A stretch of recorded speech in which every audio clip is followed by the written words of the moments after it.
नकली दवाओं के सेवन से होने वाली मौतों के बारे में, जिसके बारे में उनको उत्तर दिया गया है कि इस प्रकार के कोई भी प्रकरण अभी तक उत्तर प्रदेश सरकार के संज्ञान में नहीं। दूसरा, समय समय पर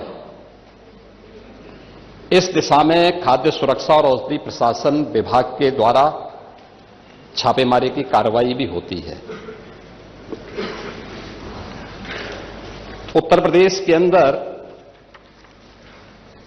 कोडिन कफ सिरप के मामले में, जिसको नेता विरोधी दल, मैं तो ये मानता था कि उम्र के चौथे पड़ाव पर व्यक्ति सच बोलने का आदी कम से कम इस उम्र में तो होगा ही, लेकिन इस उम्र में भी इस समाजवादी उनको झूठा बुलवा देते हैं। इस उम्र में तो कम से कम उसे झूठ मत बुलवाओ भाई, सच बोलने के उनको आदी होना चाहिए। और वो तो चेयर पे बैठ चुके हैं लंबे समय तक, स्पीकर के रूप में उन्होंने सदन को आगे बढ़ाया है। कोडिन कफ सिरप से उत्तर प्रदेश के अंदर कोई मौत नहीं हुई है।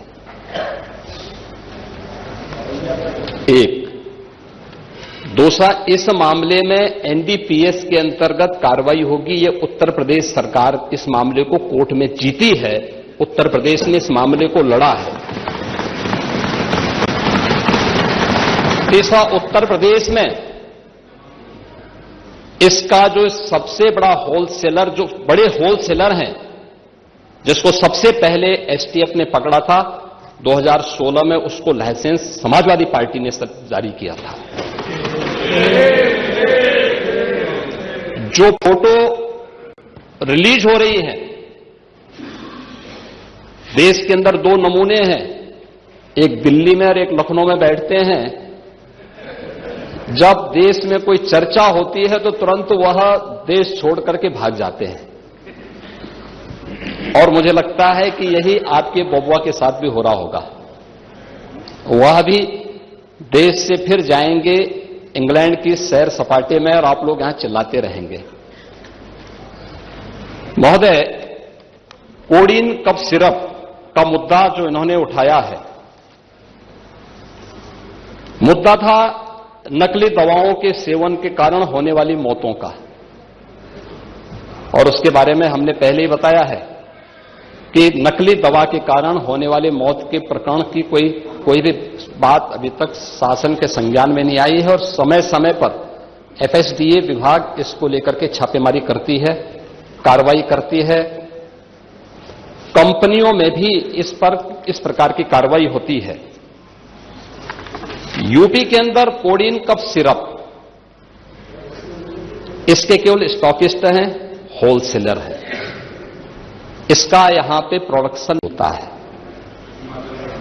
ये मध्य प्रदेश में, हिमाचल में और अन्य राज्यों में होता है। और जो मौत के प्रकरण सामने आए हैं, वे मौत के प्रकरण अन्य राज्यों में आए हैं। जिन राज्यों में आए हैं, वह जो भी प्रकरण सामने आए हैं, यह तमिलनाडु में बने हुए एक सिरप के कारणों सामने आई है। ये पूरा प्रकरण इलीगल, यानी इसमें एडिटेशन का भी नहीं है, यह इलीगल डाइवर्जन का है।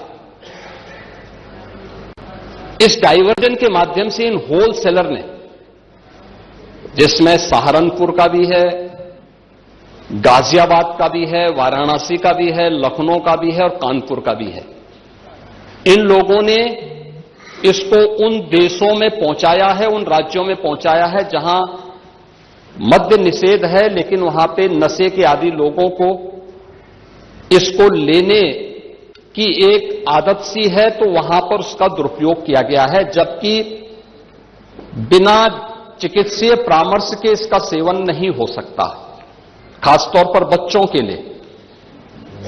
एडल्ट भी चिकित्सीय परामर्श से इसका सेवन करता है। कौन ऐसा व्यक्ति है जिसने कफ सिरप नहीं लिया? खांसी होती है, हर व्यक्ति लेता है, लेकिन चिकित्सीय परामर्श से उसमें लिखा जाता है।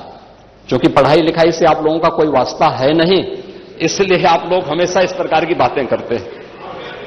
अब बात पहले अब सुन लीजिए ना, आपने पूरी बात बोली तो हम लोगों ने आपकी बात सुनी, आप लोग चिल्लाते रहे तब भी हम आपकी बात सुनते रहे। अब कम से कम हमारी बात तो सुन लें।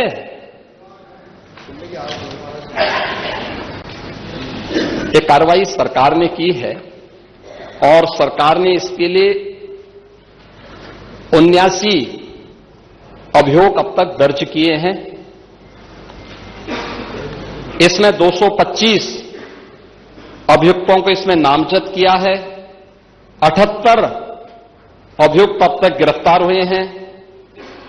134 फर्म पर एक छापेमारी की कार्रवाई हुई है और इसमें अब तक जिन क्षेत्रों में ये आई हुई अलग अलग राज्यों से जुड़े हुए यह सभी केंद्र हैं और मुझे लगता है अगर आप इसकी गहराई में जाएंगे तो घूम फिर करके वही मामला है कि वो कहीं ना कोई समाजवादी पार्टी से जुड़ा हुआ नेता या उनसे जुड़ा हुआ कोई ना कोई व्यक्ति उसकी चपेट में आता है और इल्लीगल ट्रांजैक्शन भी जो हुआ है वह भी आपकी लोहिया बहाने के एक पदाधिकारी के अकाउंट के माध्यम से हुआ है।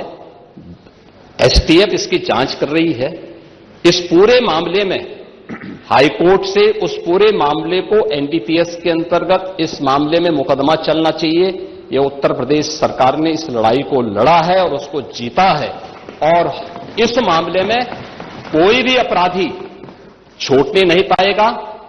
और चिंता मत करिए, समय आने पर बुलडोजर एक्शन भी उसकी तैयारी भी रहेगी। उस समय चिल्लाना मत करो। संख्या 5 डॉक्टर रागिनी। नहीं वो ये दिखाना नहीं, पूरा माननीय मुख्यमंत्री बड़ा मेरी बात सुनिए। विषय आपने मेरा बात सुन लीजिए, मेरी बात सुन लीजिए, मेरा निवेदन सुन लीजिए ना। आप उसको सुनेंगे कि अपना बोलते रहेंगे? अगर आप अपना बोलते अगर मेरा निवेदन सुन लीजिए। अगर नियम एक सेकंड सुन लीजिए, क्योंकि आपने नियम 56 दिया था और पूरा उत्तर माननीय मुख्यमंत्री जी के द्वारा दे दिया गया। ठीक है, तो वो विषय समाप्त कर दीजिए उसको, नियम 56 को। नियम 56 का विषय तो पूरा आ गया ना, उत्तर तो आ गया उसमें। अब वही तो आप चाहते थे। आपने जानबूझकर कि आपके नेता उस विषय को ना उठा पाए, आपने उसको उठा दिया। जब आपने उसको उठा दिया तो ये सदन के सम्मानित नेता हैं, वहीं पर आपने किया ना, तो आपने और कभी कभी समाप्त कर दिया, उसका उत्तर आ गया। उनकी वाणी ऐसी निकलती है जो उनके सब अनुरूप नहीं रहता। अभी आपने कहा 2 नमूने हैं, एक समाजवादी पार्टी, एक वो। तो उन्होंने किसी का नाम तो लिया नहीं। ये नमूने नहीं है, ये नमूने नहीं है ये। अरे आप नाम तो लिया नहीं, नेता प्रतिपक्ष किसी का नाम तो लिया नहीं। अरे आप क्यों समझते हो उनको? देखिए, मैं मान लीजिए किसी का नाम नहीं लिया, नहीं किसी का नाम मुख्यमंत्री आप समझते रहिए, किसी का नाम। देखिए, जो विषय सामने आया था, जिसको घुमा फिरा के उत्तर प्रदेश की जनता को इस मंच के माध्यम से गुमराह किया जा रहा है। मान्यवर, बार बार ये कहा जा रहा है कि मौतें हुई और हम कई बार इस बात को कर चुके। माननीय मुख्यमंत्री जी ने जितनी बड़ी कार्रवाई बड़े बड़े लोगों के खिलाफ की, अभी आपके सामने मान्यवर बताया भी। और इस सीरप से उन मौतों का कोई मतलब नहीं है मान्यवर। रही बात इस बात की कि माननीय मुख्यमंत्री जी ने किसी का नाम नहीं लिया, किसी का अरे हुआ, उसमें हुआ ये किसी का नाम मान्यवर नहीं लिया। सैकड़ों मौतें कहीं नहीं, उसमें हुआ ये माननीय मंत्री जी। उसमें ना एक आदमी नारा लगा रहा था कि सरकार चोर है, सरकार चोर है। तो उसने थानेदार ने कहा कि भाई क्यों बोल रहे हो इसका? तो उसने कहा मैंने नाम तो लिया नहीं। तो उसने कहा मुझे पता तो है, तो नाम तो लिया नहीं, आप क्यों बोल रहे हो? उन्होंने कहा अरे पार्टी का, अरे कोई नमूना नहीं है। डॉक्टर रागिनी, ये अपने आप बैठिए। अरे अगला प्रश्न है। बैठिए रवीन जी, बैठिए। चलो सब लोग बैठिए। अगला प्रश्न ये सदन को अगला प्रश्न गुमराह करना, सदन का समय खराब करना, केवल इनके पास एक ही काम है मान्यवर। चलिए बैठिए। अगला प्रश्न डॉक्टर रागिनी। और मान्यवर मुख्यमंत्री जी ने किसी का नाम नहीं लिया। वही तो मैं कह रहा हूं, किसी का नाम नहीं। अरे आप क्यों समझते हो हर बात सारा नेगेटिव अपने ऊपर क्यों लेते हो? बैठो। अरे बैठिए ना। अरे आपका नाम तो लिया नहीं, बैठिए। आपको समाज में कहना चाहते हैं कि आपका नाम नहीं लिया, लेकिन आप ही हो। बैठो, बैठिए प्लीज। बैठिए।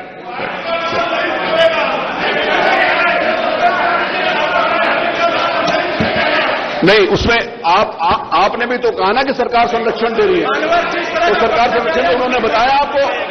बैठिए बैठिए, प्लीज बैठिए, प्लीज। अरे बैठिए, अरे माननीय अध्यक्ष जी, अरे बैठो, जो बातें आई हैं बैठो। वो इस तरह से नहीं बोलनी चाहिए।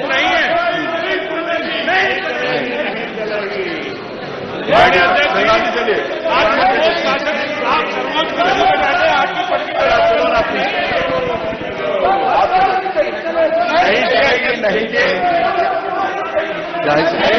इजाजत नहीं होगी, ये इनसे कहा जा रहा है, इसकी इजाजत नहीं। अरे आप बैठे, अरे इसकी इजाजत नहीं है, ये नहीं ले। ये सदन में ये नियम के अनुसार नहीं है मान्यवर।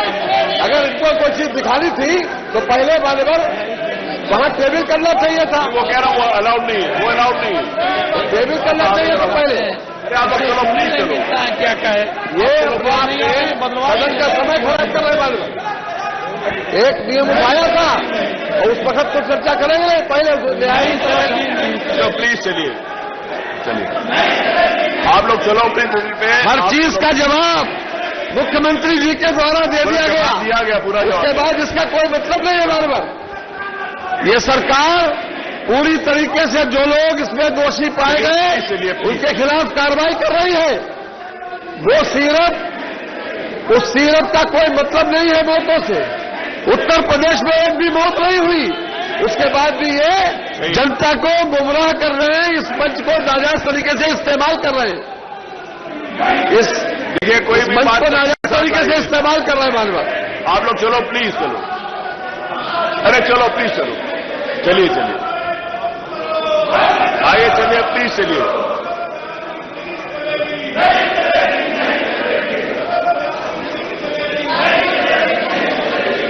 आप कह रहे हो गलत बयानी नहीं चलेगी, एक सेकेंड, आप कह रहे हो गलत बयानी नहीं चलेगी। मुख्यमंत्री जी ने कहा एक भी मौत नहीं है, आप कह रहे सैकड़ों हुई है। बताओ ना नाम, आप नाम बताइए किसकी मौत हुई है। आप नाम बता, आपके पास नाम है नहीं, किसी की हुई नहीं, और गलत बयानी आप कर रहे हैं, वो कर रहे हैं। गलत बयानी आप कर बैठे हुए, आप बताइए ना नाम, आप चलिए अपनी जगह पे बताइए। अरे मुख्यमंत्री जी ने कहा नहीं है ना, तो आप बता रहे हो सैकड़ों, सैकड़ों में से नाम बताइए, सैकड़ों कौन है। गुमराह मत करिए, बैठिए प्लीज, प्लीज बैठिए, प्लीज प्लीज बैठिए, मेरा आपसे निवेदन, बैठिए, आप बैठो, प्लीज बैठो, आइए प्लीज।